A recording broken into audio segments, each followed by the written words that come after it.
Which is close to 20 years back అనుకుంటా. మన పాతబోయినపల్లిలో room లో అందరూ ఉండేవాళ్ళం. ఎవరి దగ్గర డబ్బులు ఉండేవి కాదు.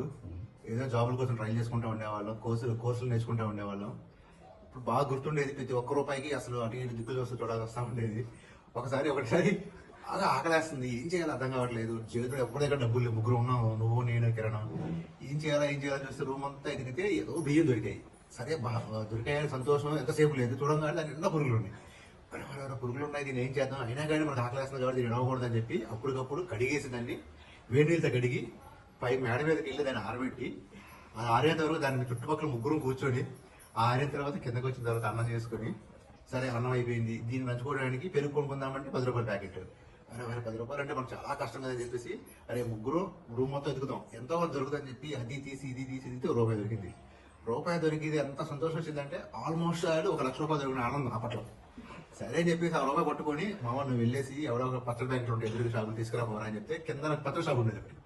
కిందకి వెళ్ళాం, కిందకి వెళ్ళేసి ఆ పచ్చడి షాప్ దగ్గరికి వెళ్ళి ₹1 కింద పచ్చడి ఇవ్వంటే వాడు మామిడిగా పచ్చడి ఇచ్చాడు. అది తీసుకొచ్చుకొని ముగ్గురు ప్లేట్లు అన్నం పెట్టుకొని తిన్నాం చూడు.